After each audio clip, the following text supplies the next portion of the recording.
Tales of a Gambling Grandma. Text and pictures by Dale Cower Kalsa.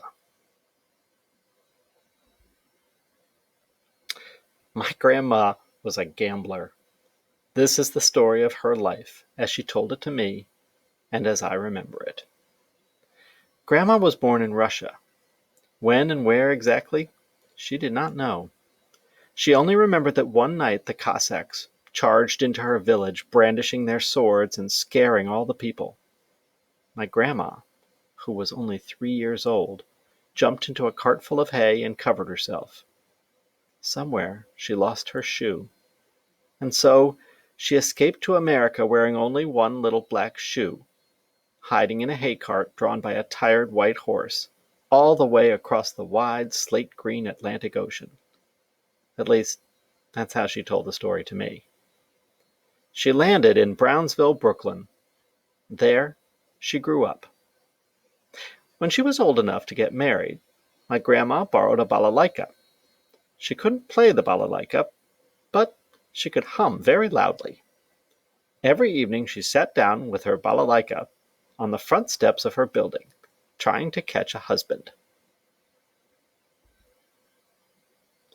One night, Louis, the plumber, trudging home weary from work, saw her. She made such a pretty picture with her balalaika and her long golden hair and rosy cheeks that he dropped his heavy leather bag of plumbing tools, clank, and asked her to marry him. And she, actually strumming the balalaika, plink, plank, plunk, said, yes. And that's how our family began. They had 2 children. My grandpa got a job fixing the pipes in Dutch Schultz's hideout. Dutch Schultz was a big-time gangster, and though he broke the law a lot, he was very kind to my grandpa. He paid him lots of money and always gave it to him on time. But good jobs like that were hard to find. To help make some extra money, my grandma learned how to play poker.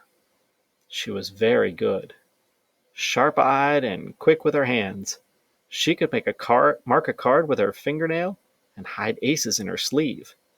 And most important, she liked to win. Wherever there was a hot card game going on in Brooklyn, my grandma was there, winning money. Her children grew up. Her son moved out to California. Her daughter, who was my mother, married a handsome man from Queens. They bought a brand new house. When my grandpa died, my grandma moved into their house in Queens. Then I was born, a pink little girl for her to hug and squeeze. My parents worked all day, so right from the start, my grandma and I were always together. We spent most of our time under the great weeping willow tree in our front yard. My grandma sat like a flowering mountain in her big green garden chair. All day long she knit scarves and shawls and socks. She told me stories of her life and gave me 2 important pieces of advice. 1. Never, ever go into the woods alone, because the gypsies will get you, or, should you escape that cruel fate, you'll fall down a hole. 2. Just in case the Cossacks come to Queens, learn to say da, and always keep plenty of borscht in the refrigerator. Whenever I had a cold, Grandma let me stay in her bed. She made a tent from a sheet and an overturned chair. All day long we kept busy together polishing pennies bright copper. When I became bored with this, she'd slowly slide open her bedside table drawer. I liked that drawer. First there was the smell of sweet perfume and musty old pennies. Then there was a tiny dark blue bottle of Evening in Paris cologne, shaped like a seashell. A square snapshot of my grandma holding me as a baby. Big, thick, wriggly-legged black hairpins. And stuck in corners, so I had to use the hairpins to get them out, dull, brown, dusty pennies. But most fascinating of all were my grandma's false teeth. I never saw her put them in her mouth. She always kept them in the drawer, or if she were going visiting, they stayed smiling secretly in the pocket of her dress. My grandma let me touch everything, even the teeth, and she'd promise if I would get better really fast, she'd take me somewhere. To the Midway at Coney Island, to a vaudeville show starring Rosie, the beer-drinking hippopotamus, to a movie that had the very same name as my grandma, Anna, or to a Chinese restaurant where we drank tea in thick little cups. Grandma had lived a very long time, she said, and she had learned a thing or two. Sometimes, as I grew older, she would look at me in a certain way and say, "Let me give you a few friendly words of advice." This was always followed by what she called a law of life. One law was all about how to draw people. Always color their cheeks bright pink and give them big red smiles so they look healthy. Another law was about crossing your eyes. Don't, because the cords will snap and they'll stay that way forever. And whenever I had a question, but there was no answer right away, Grandma told me her very best law of life. Don't worry, sooner or later, for every pot, there's a lid. Most of our time was spent quietly under the willow tree, just the two of us. There were occasional visitors under our willow tree, other children in a quiet mood, the next-door cat on its way somewhere else, the mailman, and two tall nuns who lived around the corner. And every Thursday afternoon, the Sunshine Ladies came. Grandma missed the excitement of her old gambling days, so she organized the other grandmas in the neighborhood into the Sunshine Ladies Card Club. They met in our backyard. At first, they played canasta, just to win pennies. Then, to make it a little more interesting, my grandma suggested they play for what she called trifles. Gold lipstick cases, compacts, pillboxes, charms, brooches, lockets, anything that was shiny and gold. My grandma won everything. Every year, Grandma took a long train trip straight out across the country to California to visit her son. She traveled on the Santa Fe Chief, and that train was so luxurious, she said, that she spent the whole trip soaking in a big white tub full of fresh orange juice. When she arrived in California, bright orange, she said, her son picked her up at the train station and brought her to his little pink stucco bungalow. He arranged a giant-sized 2-week-long poker game in her honor. All his friends came. They played poker, chewed gum, ate potato chips, and drank celery tonic without end. My grandma had a wonderful time, and she brought back a fabulous prize she had won in the poker game. It was a big, bright, shiny gold ring with 2 glittering diamond chips. She let me hold the ring for a while and told me that when I grew up, it would be all mine. Then she dropped the heavy ring into a little green velvet bag and put it in her bedside table drawer with the other treasures. It was just around then that Grandma decided it was time for me to learn how to play cards.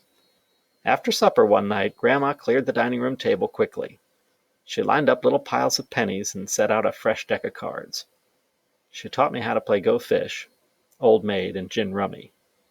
At first we played just to win those dusty pennies brought down from her drawer.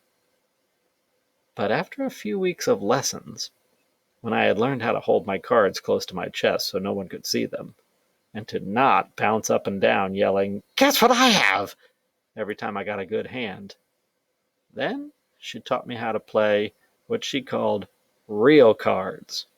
Straight poker, 5-card stud, 3-card Monte, Chicago, and blackjack. Grandma kept using the old pennies from her drawer. I used my allowance To make it more interesting, my grandma suggested. Grandma wiped me out. Any part of my allowance that I hadn't lost playing poker, I put in a shoebox in the bottom of my closet. I was saving up to buy a ping-pong pow gun, a giant plastic bazooka that shot real ping-pong balls. I saved and saved and saved, and at last I had enough money to buy the gun. Grandma took me downtown to Macy's toy department. I rushed to the ping-pong pow display and grabbed a gun. My grandma picked up a pink-cheeked Betsy Wetsy doll. She had the same look on her face as when she had warned me about the gypsies and the Cossacks and the holes. She looked down at my giant bazooka and slowly shook her head. "Let me give you a few friendly words of advice," she said. "Guns are for boys. Girls play with dolls. Buy the doll." I had never disagreed with my grandma before. But a doll? "No," I said. "Anyone can play with anything."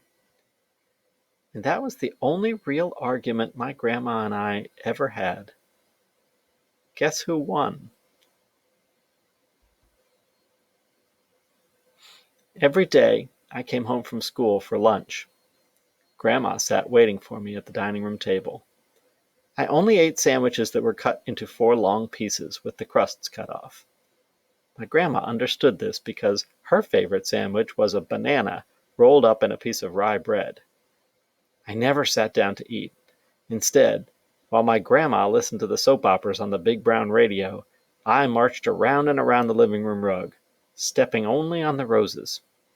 Every once in a while, I'd make a loop into the dining room to take another tiny sandwich from my grandma's outstretched hand. One day, Grandma got sick. Her eyes turned bright yellow, and my parents took her to the hospital. When I came home for lunch, the door was locked. A neighbor called to me, saying my mother said I should have lunch at her house. I sat in a chair in her silent kitchen, with no soap opera, and ate a sandwich cut only in 2. And then I went back to school. When I came home at 3 o'clock, the front door was open. I went into the house and into the darkened living room. My mother was sitting at the table. She said, "I have something very sad to tell you." And I said, "Yes?" And she said, "Your grandma died this afternoon." And I said what I had heard other people say sometimes. "Oh, I'm sorry to hear that." And I went upstairs to my grandma's room. I opened the drawer of her treasures and made sure that everything was there. The pennies, the bottle of cologne, the snapshot, her hairpins and false teeth, and the little bag with the ring. Then I opened her closet door and stepped inside. I closed the door behind me and hugged and smelled all my grandma's great big dresses. And that's the story of my grandma's life, as she told it to me, and as I remember it. When I grew up, my mother gave me my grandma's gold and diamond ring. And though I found out that it wasn't made out of real gold at all, and that the diamond chips were only glass, I wouldn't trade my grandma's ring for all the gold and diamonds in the world.